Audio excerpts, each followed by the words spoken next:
کی رگ جان پر اور ہلاک کر دیا. یہ عقل کے خلاف عقیدہ ہے اور دین کے خلاف عقیدہ ہے.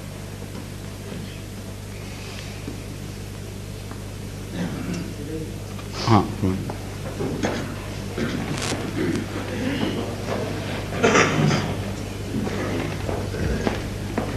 just a moment. I think you wanted to say something. You were about to say something when he expressed his desire earlier than you. So you will most welcome. Please. پہلے ان کو دیں, یہ پہلے انہوں نے فرمایا تھا.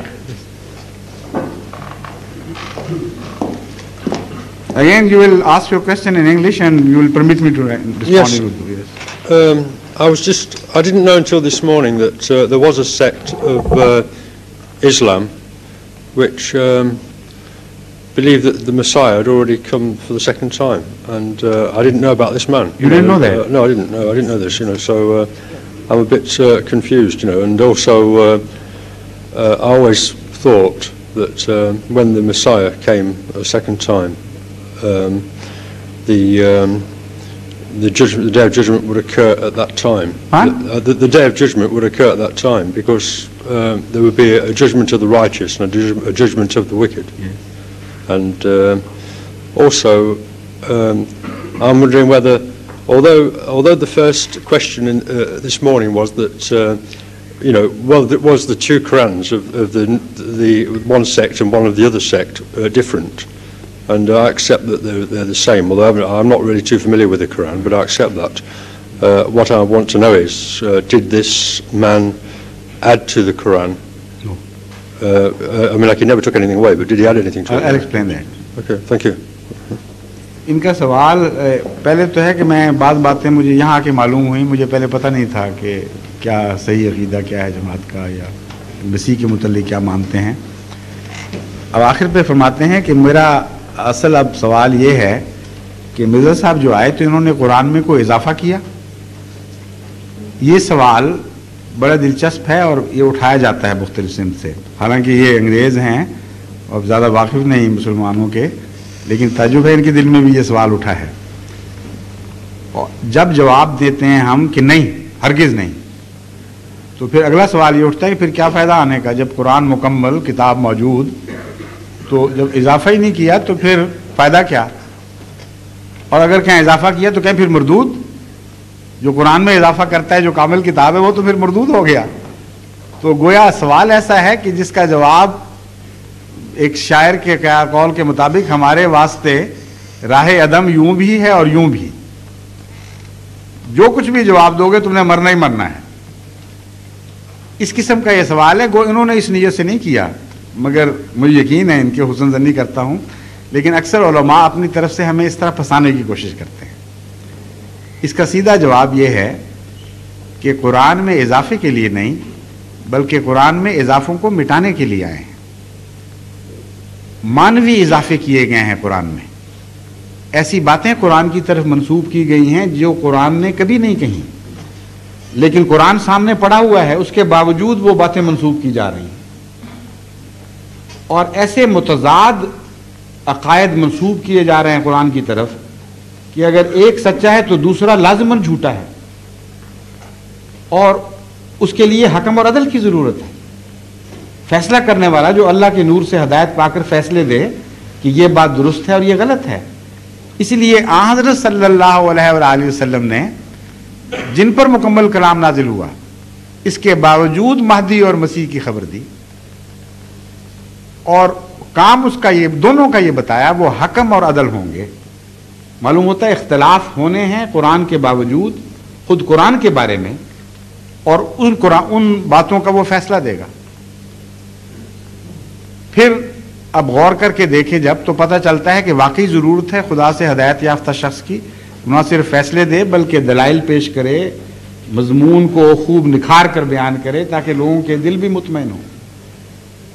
یہی قرآن ہے جس کی بعض آیات سے ایک فرقہ یہ مطلب لیتا ہے کہ حضرت رسول کریم صلی اللہ علیہ وآلہ وسلم بشر ہیں, اور اس پہلو سے وہ ہمارے بھائی کے برابر ہیں, ہمارے جیسے انسان ہیں, ان میں کوئی بھی فرق نہیں ہے. اور دوسرا فرقہ یہ کہتا ہے کہ نور ہیں, اور جو بشر کہے وہ فوراً دائرہ اسلام سے خارج ہو جاتا ہے اور اس کا قرآن سے کوئی بھی تعلق نہیں رہتا. ایک اور آیت کیا پڑھتے ہیں؟ قل انما انا بشر مثلکم یوحا الی انما الہکم الہ واحد. اے محمد یہ اعلان کر دے کہ میں بشر ہوں، مثلکم تمہاری طرح کا، انما الہکم الہ واحد، خدا تمہارا ایک ہی ہے، اس کا کوئی شریک نہیں. ظلم کی حد کہ اسی آیت سے دونوں استنباط کر رہے ہیں، اسی سے نتیجہ نکال رہے ہیں. بشر ہے، بشر نہیں ہے. ایک کہتے ہیں دیکھ لو کہ صاف کہہ دیا بشر تمہارے جیسا، وہ کہتے دوسرے کہتے ہیں بشر لیکن مثل ہے، حقیقی بشر نہیں. مثل بشر کا مطلب وہ یہ لیتے ہیں کہ غیر بشر نظر آنے والا گویا بشر ہے. اب کوئی کیا کرے، کہاں جائے؟ اسی کتاب سے استنباط کرنے والے کہتے ہیں کہ اس سے ثابت ہوتا ہے کہ حضرت علی رضی اللہ تعالیٰ عنہ وسیع تھے اور باقی سارے صحابہ منافق تھے جنہوں نے آپ کی بیعت کی بجائے دوسروں کی بیعت کر لی جو نعوذ باللہ غاصب تھے. کہتے ہیں اسی قرآن سے ثابت ہوتا ہے. دوسرے کہتے ہیں کہ انا للہ، یہ تم ظلم کیا کر رہے ہو، اسی قرآن سے ثابت ہوتا ہے کہ جو حضرت علی کو بلا فصل خلیفہ مانے وہ جھوٹا قرآن کے خلاف، اور خود علی نے بھی ان کے بیان کے مطابق پہلے تینوں خلفاء کی بیعت کی تھی، اس لیے تمہارا عقیدہ مردود. اور دونوں قرآن اٹھا رہے ہیں ہاتھ میں کہ دیکھ لو اس سے یہ ثابت ہوتا ہے، دیکھ لو اس سے یہ ثابت ہوتا ہے. 72 فرقے بنے ہیں اور قرآن ایک ہے. ابھی بھی حکم عدل کی ضرورت نہیں. اس لیے اضافہ کرنے والا نہیں آنا تھا، اضافوں کو مٹانے والا آنا تھا. اختلاف پیدا کرنے والا نہیں آنا تھا بلکہ اختلافات کو حل کرنے والا آنا تھا. اور اس کے لیے اللہ کے نور کی ہدایت ضروری ہے، اللہ تعالیٰ کی طرف سے خاص تعلق ضروری ہے. چنانچہ اسی لیے خدا تعالیٰ نے فرمایا لا یمسہ الا المطہرون، کہ قرآن تو ایسی کتاب ہے جو سوائے پاکیزہ لوگوں کے کوئی اس کو ٹچ بھی مس بھی نہیں کر سکتا. حالانکہ سارے آج کل پاکستان کی عدالتوں میں تو بالخصوص اور باہر بھی قرآن اٹھا کے جھوٹ بولتے ہیں. آپ پوچھ لیجئے جو پاکستان کے دوست تشریف لائیں گے ان کو تو پکا پتہ ہے نا کہ کیا ہو رہا ہے. یعنی اکثر گواہ جھوٹے، اتنے اکثر کے بعض ججز نے اپنی تقریروں میں کہا کہ ہمیں ساری زندگی میں اپنے تجربے میں ایک بھی کامل سچا گواہ نہیں ملا اور سارا حرف گواہ اٹھاتا تھا قرآن کو. تو مس کیا نا انہوں نے، پھر مطہر نہیں تھے کیونکہ قرآن اٹھا کے جھوٹ بول رہے تھے اور مس کیا ہوا تھا. صاف پتہ چلتا ہے کہ قرآن کریم چونکہ کتاب مکنون بھی ہے، چھپی ہوئی کتاب بھی ہے، اس کے حقیقی معنی ان کو نہیں، ان کے سوا کو نہیں مل سکتے جن کو خدا خود پاک فرمائے. اس لیے رہنمائی کی ضرورت پڑی، اسی لیے آنے والی کا نام المہدی رکھا گیا، کامل ہدایت یافتہ، اللہ سے ہدایت پانے والا.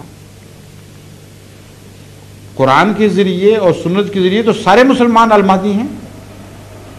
وہ المہدی کیوں کہلائے گا؟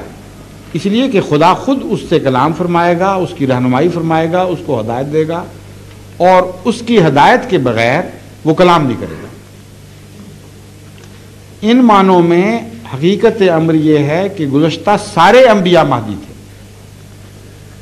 چنانچہ قرآن، یہ بات جو میں بیان کر رہا ہوں قرآن کریم نے لکھی ہے، میں اپنی طرف سے کوئی بات نہیں بیان کر رہا. فرماتا ہے قرآن انبیاء کا ذکر کر کے یامرون